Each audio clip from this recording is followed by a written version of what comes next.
Hey, what up, Long Beach? Welcome back to your home for everything local sports. This is another episode of Long Beach Sports Talk, presented by the Gazette newspapers and the Press Telegram, and brought to you by Naples Rib Company, and featuring 3 Men and a Baby who have already got their brackets out, and it's not even March yet. I am co-sports editor JJ Fiddler. To my right, brought to you by Mike Gardavasio, presented by Vincent the Sports Baby, and to our right, the third leg of the tripod, Tyler Hendrickson. If you can't respect that, your whole perspective is whack.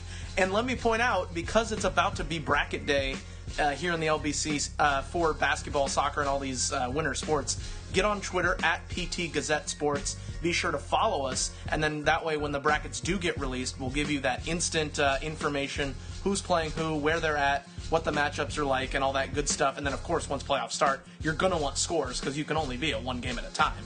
This episode of Long Beach Sports Talk, we're going to let you know when those brackets are coming out and what you should be looking for. We're also going to recap 2 huge events that happened last week. Signing day, those NLIs getting inked. Poly football's got a new head coach.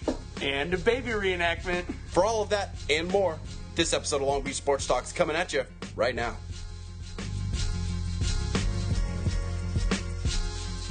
In case you missed it, you can go to the website right now at GazetteSports.com and check out a highlight video from the Century Club 58th Annual Sports Night Banquet from last week, which included some of our favorite athletes and coaches from around the city. Last Wednesday was one of our favorite days of the sports calendar. It is signing day. It is National Letter of Intent Day. Yes, there are certain signing periods around the whole calendar, but that first or second week of February is the time when we all get together and go, hey, let's go to the next level. Yeah, it's pretty cool. We talk about this every year, but to us, it's kind of what makes high school sports a special place to work as opposed to college or even the pros, because there's all the excitement of the championships and league titles and CIF rings and everything. But at the end of the day, some kids also get a free education out of it. It's not just the excitement of who's winning and who's losing. Not every kid gets this opportunity, but it makes it special, and it's a lot of dreams coming true all at once, and they get to share in that experience. And I really think it's my favorite day of the sports calendar to get to see all these kids sign on for their scholarships and make those announcements. It's always so special. The families are there. Classmates are there, and it's what dreams are made of, not to get too cheesy about it. Well, it couldn't have been much more special than what happened at Poly with how many kids were signing and the pomp and circumstance surrounding a few signings on the day. Well, we went into the day knowing that a couple of the kids that we cover were going to be making not just signing that day, but making their actual announcements of where they were going to go. One of those at Poly, 5-star football recruit John Juju Smith, best player to come out of Long Beach since Deshaun Jackson, and candidly ranked much higher than Deshaun Jackson was when he was in high school. He picked USC. Not really much of a surprise, I would say, but he did give a little bit of drama to his mama by telling her a couple of days prior he was going to Oregon. So when he picked USC and she found out he was staying home, she really, really got emotional. But Juju was kind of that type of kid. Like, he showed up to the state game wearing a Florida State hat, and somebody went, "Hey, Florida State," and he was like, "Shh," put his finger over his mouth. You know, he had fun with it, as did Kimber Payne and Ari Washington. Yeah, those two, they made their announcement on signing day. They had cut it down, and Kimber going to LSU, so she'll represent in the Bayou for the LBCC, and then Ari, who was a commitment to Florida, and you know, a lot of people thought she was going to go to Florida for a really long time. She was what you call a quiet commitment. It hadn't been announced anywhere or reported anything. Well, and there had sort of been an agreement between she and the Florida coach, right? And some of the track's biggest writers in the country were there to see that announcement, and that's just proof of how big those announcements were. Right, and she announced that she's going to Oregon, who really pulled her in on that visit that she took up there, and so her talents will be going up the Pacific Northwest and then presumably to the Olympics, potentially. Those two are two of the best track athletes in the nation, and we cannot wait to see them get out on the track, be healthy, and bring down some national records this year. That's what we expect. So a total of actually 4 All-Americans signing at Poly, because you had Juju, you had the 2 track girls that we just mentioned, and Lajane Drummer on the girls basketball team. So that's a pretty special senior class to have 4 All-Americans across 3 sports like that. Well, Poly does just churn them out, as we all know, and having 18 is impressive when you look at it, but then it almost becomes less impressive thinking back to some of the most recent classes at Poly. So really, they're just keeping pace at this point. They're not really beating themselves. I mean, if you got 15 to 20 kids signing each year, that's just something else. And they're not... they're not these schools that you wouldn't recognize. These are BCS schools. That's what I was going to say. I think that's the thing that made this perhaps the most impressive class to me. It wasn't just the top level talent across 3 sports. It was the fact that it was, with all due respect to the local schools, Long Beach State's not getting a soccer player there. It's all LSU and Michigan and these UCLA, USC, Oregon, these huge programs, BCS schools. It's pretty cool to see kids spread out like that. That's a school producing athletes. Texas A&M. We didn't even mention Texas A&M. Sometimes programs create athletes, and sometimes just one team creates great athletes, and that's what we had at St. John Bosco, where the state champion, national champion football team was the star of the signing day show. A lot of big schools there as well. UCLA, USC, Air Force, Navy. I mean, and 3 All-Americans at Bosco. Right, All-Americans there as well. Colorado, Cal. I mean, the Pac-12 is getting loaded up with these Bosco Braves, and the big announcement, literally a big announcement.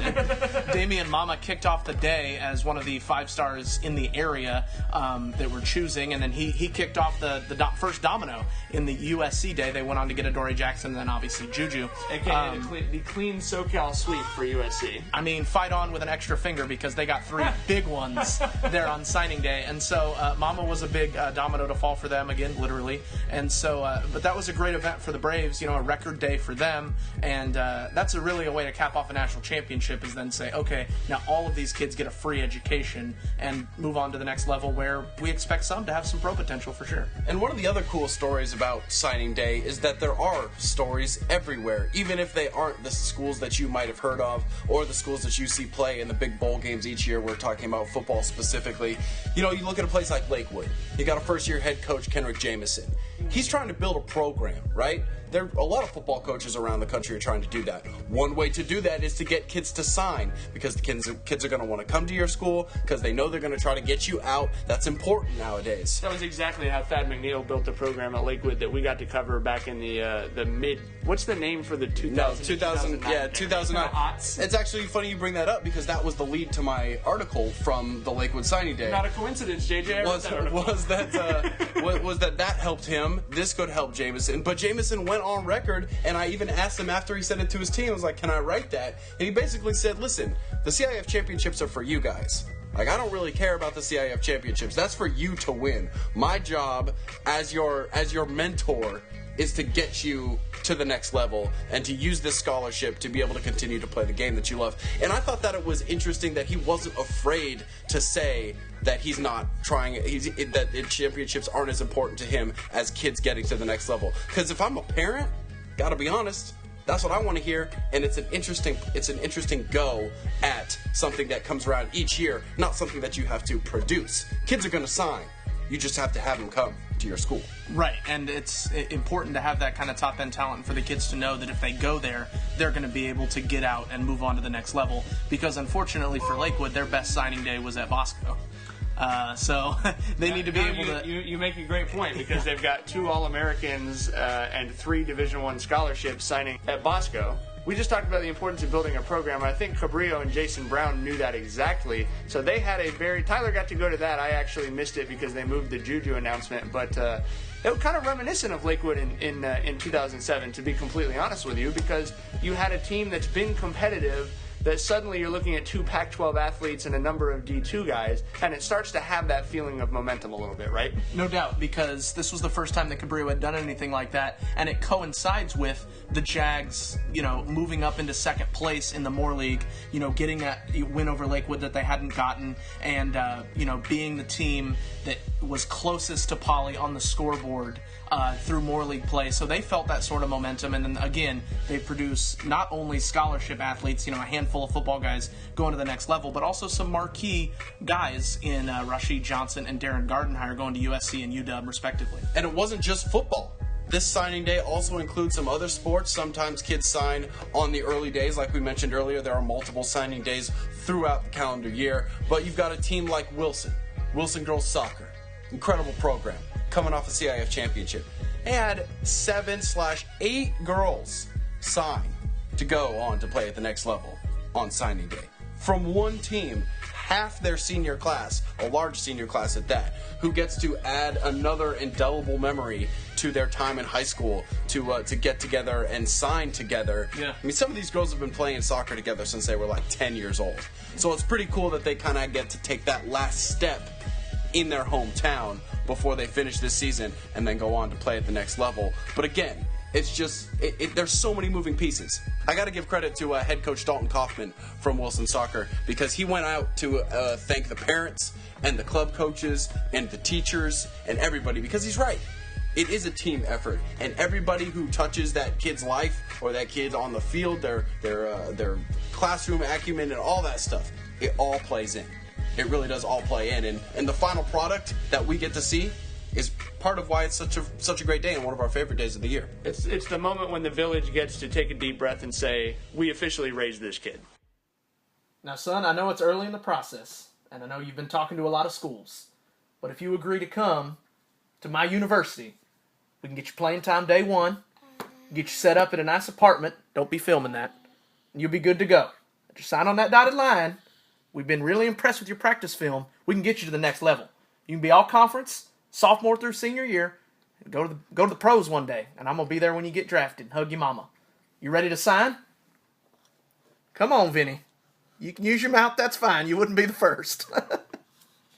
I'll take that. Fax that in. There we go. All right, Vinny, free safety. Guess what day it is? Guess what day it is? Mike.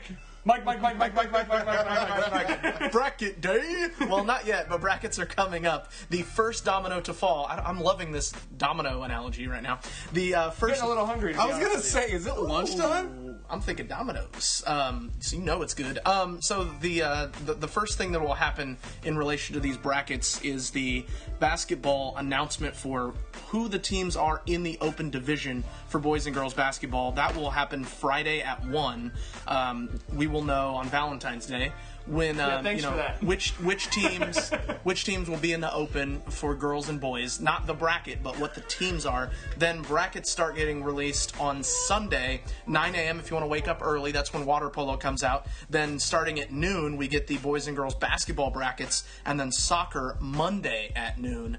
And then we'll start playoffs Wednesday and get this thing cracking, get it underway. We'll have a bunch of teams and a bunch of teams that look like favorites to win championships. Oh yeah, so many storylines out there. Pick one right now. When those brackets come out Sunday/Monday, what's the first thing you're looking for? What's got you curious? Just as a real brief aside, I just want to mention we will have the live release of all those brackets on the Twitter, the @PT Gazette Sports, except for water polo, which I will put up on Sunday as soon as I wake up. The first thing I'm looking for is seeding position for some of the top teams, because we are going to have several seeded teams. The Poly girls specifically, what's their road look like? What's their semifinal matchup then to their final matchup? You look at the Milliken girls. They will likely be a seeded team in the Division I AA bracket, so should they continue to avoid the Open. I want to see what their bracket looks like. You know what? As far as the championship potential for some of the top teams, that's always what I'm most interested in, of the teams that are going to make deep runs. The Whitney girls team, another good example of a team that is likely to be seeded. So we'll see what happens, but those are the things that I always like to watch out for. I think just to follow up on that, yeah, the Los Alamitos boys and Milliken girls are actually the two teams I'm most curious to see. The top end talent, like the Poly girls you mentioned, absolutely, but both those two teams, the Griffins and Rams, are sort of ranked in the 9 to 12 range and have been for most of the year. But because of 1AA being essentially empty, having the cupboard emptied by this open division, both of them could go in as top 4 seeds, and actually right now look quite favorable to go in as top 4 seeds. Right. So I'm very interested in that. In terms of the top end talent in the boys side, we've got right now on the open division watch list Poly, Bosco, Compton, and Mayfair. So it could be 4 of the 16 teams are Long Beach area teams, including 2 from the Moore League, right, which backs up what we've been saying all year, which is that the Moore League is the best public school basketball league in California. Right. And then on the girls' side, Poly and Linwood are 2 of the 18, and both look like they're probably locks to get in as well. Unfortunately for the Knights, though, because going up against Poly, they really struggled to get involved in that game, and then they're going to be in a bracket with Poly and others, and the Jackrabbits are not going to be the top overall seed in that. And so really difficult for the Knights to have that uphill climb, because, looking at some of their results and the way the bracket's going to shake out, that is just an absolute murderer's row. I'm looking forward to Monday in the soccer bracket. We've been talking all year about the quality of more league boys and girls soccer. Does CIF take that into account? These champions that are going to come out of both of those leagues aren't going to have the records that some of the other champions do, but some of those other champions didn't have to play tough games on the road and at home against a team like Milliken, for example. Milliken girls soccer is going to finish in third place. That is not a third place team in any other league because they've lost a single game this year. So that's just a good example. Does the CIF take into account the quality of the Moore League, both girls and boys, and then doesn't force a third place team to play a wild card or doesn't force a second place team to go on the road in the first round? Again, we will post those live bracket releases on Sunday and Monday on our Twitter account at PT Gazette Sports. And then once we do have those things broken down, you're going to be able to read it in the paper the next day. You may have heard there was a little tiny story that came out of 1600 Atlantic last week when former Giants linebacker Super Bowl champion Antonio Pierce was named head coach of Poly, the 25th coach in their 106-year history. Very, very big day, obviously, for Long Beach sports. You'd have to say that's probably the premier team in terms of national interest in the city. So to have a guy who's a national broadcaster with ESPN named into that job, pretty big. And sure enough, they're talking about it on ESPN. They're talking about it on ESPN Radio. Petros and Money talked about it. It was one of those things that reminded you, hey, most teams don't get that kind of attention when they hire a high school football coach. Not your average high school football program, not your average high school football coach. But he doesn't know that he's not your average high school football coach because he's never done it before. Well, so, it's sort of interesting. I was kind of surprised listening to some of the commentary. A lot of people immediately lining up on the negative. I think Petros Papadakis has demonstrated time and time again how little he cares for Long Beach, which I guess is what we can expect from someone from San Pedro. But, he had a lot of stuff to point out about the fact that he had no coaching experience. He was planning on flying back and forth to Bristol a day a week, maybe 2 days a week for his ESPN responsibilities. And, it was kind of interesting hearing some of those points, and I actually think some of the points are valid. But I don't know. I wanted to get your guys' thoughts. I mean, what do you think? You read the article. I think you read what the principals have to say, and you guys know Joe and Victor and Rob over there, so you know kind of where they're coming from. But I mean, it's a bit of a risk, you'd have to say, to hire a guy who's never coached before, but do you think it's a sound risk, I guess I'd say? Well, let me say this just for the record up front. This is a public school. Keep that in mind at all times. There's no we are money not in talking the job. about a money job where this guy is coming here to get paid, whatever thousands of dollars to come here and be the football coach. He's going to have an office on campus. He's going to be there all day because this is a job. That's not the case. This is public school. I will challenge you. I will challenge you to find a championship high school football program where that head football coach in a public school doesn't also have another job. Right. They've all got other jobs. Either They've all got on campus. Exactly. They're all doing something else. So the fact that everybody's freaking out that he's maybe going to work 1 day a week, I can understand why it sounds like, oh wait, you're going to go to the other side of the country. Well, they've got jet airplanes nowadays. I think the fact that he'll miss practice is a legitimate thing. Right, but it's not like he's going to go live on the other side of the country and then show up on Friday night for the game. I think that it's worth it. I mean, Joe Carlson made the point that he's actually going to be working significantly less hours than Raul Lara was, because Raul Lara had a full-time, 40, 50-hour a week job. It was just graveyard shift. Well, Antonio Pierce doesn't work 50 hours a week in Bristol. He goes and tapes the segment and he flies home or whatever. I thought that was an interesting point. You're right. Because he's on the other side of the country, it kind of appears like, oh, he's not going to be around. But that's not actually the case. And also, I want to say this. Jerry Jaso got inducted into the Hall of Fame at the Sports Night Century Club banquet that we mentioned earlier, right? What did he do during his acceptance speech? Right. He had the table full of assistant coaches stand up so that he could thank them during his time. He said, I wish there was a Hall of Fame for assistant coaches. Antonio Pierce's era at Poly football will only be as good as his assistant coach hires are. Because not only will they be the ones who have done this thing before, they're also going to be the face and the figurehead of that program when he's not there or when he's doing things he's never done before. We've already seen some of his staff sort of get revealed. Derek Ward, former NFL running back, announced on Instagram, and then that was spread around that he was going to be an assistant coach. We've also heard that TJ Houshmandzadeh, former NFL wide receiver, who's with the Bengals forever, played at Oregon State, will also be a coach on campus for the Jackrabbits. So certainly some big names, and literally big names in Houshmandzadeh's case. But You were just all about the big puns today. What's your deal? I mean, big dominoes. I mean, let's get that in. Throw some bones and eat some za. But, it's inherently risky whenever you hire a coach or that doesn't have coaching experience, no doubt. But I think in some ways it's a reaction to how big high school football has gotten as far as it being on national television and all the money that gets poured into it at private schools. And here's an opportunity for a public school that doesn't have a lot of money that can get some big names and some big attention with, by the nature of hiring a guy who doesn't need to do it for the money because he has a well-paying job, and obviously he did very well for himself as a professional football player. He knows the game. We haven't seen him in a coaching role yet, but the payoff could be very big for the Jackrabbits. But it is riskier than saying we'll promote from within, but that would not have been the splashy, big attention-grabbing hire. They wouldn't have been talking about it on ESPN if they'd promoted either Jeff Turley or AJ Look, that's for sure. And I don't necessarily know that that's the reason you want to make a coaching move in high school to get that attention, but it does certainly feel like poly football in the late 90s a little bit, maybe, where people that aren't really from Long Beach are saying you're from Long Beach and asking you about the team. It sort of feels that it's bigger than just Southern California,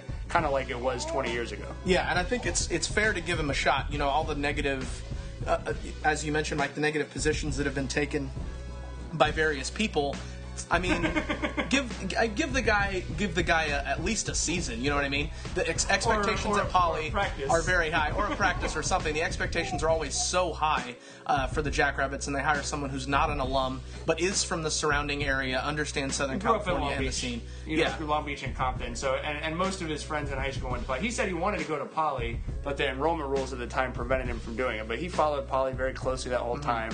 Friends with some of the coaches on the Poly campus, goes to a lot of games. So if you're hiring from outside of the school, he's as close to a Poly guy as you could probably find anywhere. Right. He played at Paramount, then went to Arizona before making his way to the NFL as an undrafted free agent. So a guy that said specifically he wants to win a CIF championship, and let's be honest, with the connections that he's got, and he wants to win. He didn't come here to lose.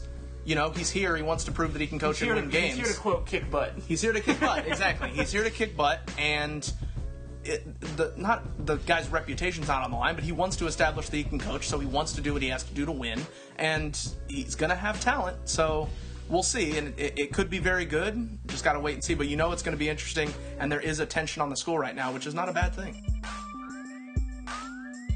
That's it. That's all. There ain't no more. Another episode of Long Beach Sports Talk in the books. Like I said, we've got our papers and pencils ready to go to fill out these brackets this weekend. So stay tuned to PT Gazette Sports, the Twitter account that gives you everything you need to know about local sports. And then we're going to break that thing down in the paper on Monday and Tuesday. For everybody involved in this show, the Press Telegram and the Gazette newspapers, thank you. We're going to have a great sports weekend and week in Long Beach. Yet again, nothing new. For Mike, for Vinny, for Tyler, for JJ, for everybody else in the LBC, we'll see y'all in the stands this weekend. Take care, y'all.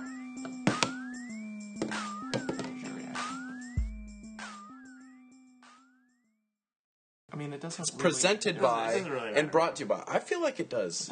I feel like presented and brought to you are two very brought to you different by things. our staff and presented because they say presented by as like that's usually the more standard TV thing, even like halftime show presented by Verizon or whatever. Candidly, does not matter. Really? Yeah, it doesn't really matter. Okay. I respect that you're consistent with it. Well, but it doesn't matter. Isaac hates to waste tape. Yeah, I grazed the button.